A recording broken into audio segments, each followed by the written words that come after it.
Lady bird ക്രിയേഷൻസിലേക്ക് എല്ലാവരെയും ഒരുപാട് സ്നേഹത്തോടെ സ്വാഗതം ചെയ്യുന്നു. ഇന്ന് നമ്മൾ തയ്യാറാക്കുന്നത് ഉച്ചയൂണിന് ചോറിൻ്റെ കൂടെ ഒഴിച്ചു കൂട്ടാൻ നല്ല ബെസ്റ്റ് കോമ്പിനേഷനായ പഴയകാല ഒരു നാടൻ കൂട്ടാനാണ്. അപ്പോൾ വീഡിയോ ഇഷ്ടമായാൽ നിങ്ങളൊന്ന് ലൈക്ക് ചെയ്യണേ. സബ്സ്ക്രൈബ് ചെയ്യാതെ കാണുന്ന കൂട്ടുകാരെ ദയവായി ഒന്ന് സബ്സ്ക്രൈബ് ചെയ്ത് സപ്പോർട്ട് ചെയ്യണേ. അപ്പോൾ പടവലങ്ങയാണ് ഞാൻ എടുത്തിരിക്കുന്നത്.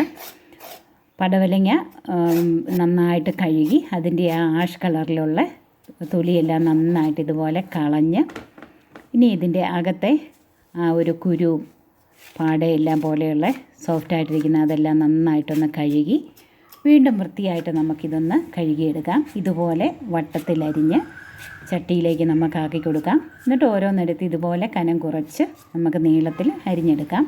ഞാൻ മുഴുവൻ അരിഞ്ഞെടുത്തിട്ടുണ്ട്. ഇനി ഇതൊക്കെ നമുക്ക് വെള്ളം ഒഴിച്ചു കൊടുക്കാം. ഇത് വേകുന്നതിനാവശ്യമായ വെള്ളം. ഒരു എരിവുള്ള 3 പച്ചമുളകാണ് ഞാൻ ചേർത്തിരിക്കുന്നത്. അതിൻ്റെ കൂടെ ഒരു 2 തണ്ട് കറിവേപ്പിലയും കൂടെ നമുക്ക് ചേർക്കാം. ഇനി ഒരു 1/4 ടീസ്പൂൺ മഞ്ഞൾപ്പൊടി, ഒരു 1/4 മുതൽ 1/2 ടീസ്പൂൺ വരെ മഞ്ഞൾപ്പൊടി ചേർക്കാം. മഞ്ഞൾപ്പൊടിയും കൂടെ ചേർത്ത് നമുക്കിതൊന്ന് മൂടി വെച്ചൊന്ന് വേവിക്കാം. ഇനി ഒരു അരപ്പ് നമ്മൾ തയ്യാറാക്കാം. ഒരു ചെറിയ മുറി തേങ്ങ, പിന്നെ ഒരു 1/4 ടീസ്പൂൺ ജീരകം, ചെറിയ ഒരു 4-5 അല്ലി വെളുത്തുള്ളി, അതുപോലെ തന്നെ തീരെ ചെറിയ ചുമന്നുള്ളിയാണ് എടുത്തിരിക്കുന്നത്. അതൊരു 5-6 എണ്ണം ചേർത്തിട്ടുണ്ട്. നമുക്കിത് നന്നായിട്ടൊന്ന് അരച്ചെടുക്കാം. മഞ്ഞൾപ്പൊടി നമ്മൾ ചേർത്തിട്ടുള്ളത് കൊണ്ട് ഇതിന് മഞ്ഞൾപ്പൊടി ചേർക്കേണ്ട ആവശ്യമില്ല. അല്പം വെള്ളം ഒഴിച്ച് ഇത് നന്നായിട്ട് തരിയില്ലാതെ ഒന്ന് അരച്ചെടുക്കാം. ഇടയ്ക്ക് നമ്മളിതൊന്ന് മൂടി തുറന്ന് നോക്കണം. ഒന്ന് അടി കൂട്ടി ഇളക്കി കൊടുക്കണം. വെന്തിട്ടില്ല, കുറച്ചുകൂടെ വേകാനുണ്ട്. ഈ വെള്ളമൊക്കെ കുറച്ചുകൂടെ ഒന്ന് വറ്റണം. ഇനി നമ്മളിതിൽ ഒരു കൂട്ടം കൂടെ ചേർക്കുന്നുണ്ട്. ഇതൊന്നുകൂടെ ഒന്ന് വെന്തിട്ട് നമുക്കത് ചേർക്കാം. ഒന്നുകൂടെ ഇളക്കി മൂടി വെച്ച് വേവിക്കാം. ഇനി നാട്ടുമാങ്ങയാണ് ചേർക്കുന്നത്. പച്ചമാങ്ങ ഒരെണ്ണം തൊലിയെല്ലാം കളഞ്ഞ് ചെറിയ കഷ്ണങ്ങളായിട്ട് നുറുക്കി ചേർത്തിട്ടുണ്ട്.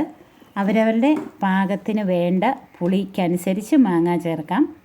ഇനി നമ്മൾ ഉപ്പുപൊടിയും കൂടെ ചേർത്ത് നമുക്കിത് മൂടി വെച്ച് വേവിക്കാം. ഈ മാങ്ങാ കഷ്ണങ്ങളും കൂടെ നന്നായിട്ടൊന്ന് വെന്ത് വരണം.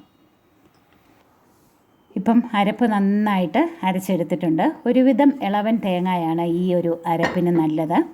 അപ്പം നല്ല സ്വാദാണ് കറിക്ക്. ഇപ്പോൾ നമ്മുടെ കഷ്ണങ്ങളൊക്കെ വെന്തോന്ന് നോക്കാം. അപ്പം മാങ്ങായും പടവലങ്ങായും എല്ലാം ചേർന്ന് നന്നായിട്ട് വെന്ത് ഒന്ന് ഉടഞ്ഞ് വരുന്ന പരുവത്തിൽ ആയിട്ടുണ്ട്. മാങ്ങ പെട്ടെന്ന് വെന്ത് കിട്ടും. പടവലങ്ങ ഒരുവിധം വേവായി കഴിഞ്ഞ് മാത്രമേ മാങ്ങ നമ്മൾ ചേർക്കാവുള്ളൂ. അപ്പോൾ നന്നായിട്ട് കഷ്ണങ്ങളൊക്കെ വെന്തിട്ടുണ്ട്. ഇനി നമുക്കിതിലേക്ക് നമ്മുടെ അരപ്പ് ചേർക്കാം. അരപ്പ് ആദ്യം വെള്ളമില്ലാതെ ആ അരപ്പ് തന്നെയായിട്ട് നമുക്കതിലേക്ക് ചേർത്ത് കൊടുക്കാം. അരപ്പ് മുഴുവനായിട്ട് ചേർത്ത് നന്നായിട്ട് നമുക്കൊന്ന് ഇളക്കി കൊടുക്കാം. നന്നായിട്ടൊന്ന് ഇളക്കി ആ അരച്ച ബൗളിൽ കുറച്ച് വെള്ളവും കൂടെ ചേർത്ത് നമുക്കതുകൂടെ ഈ കറി കൂട്ടിലേക്ക് നമുക്ക് ചേർത്ത് കൊടുക്കാം.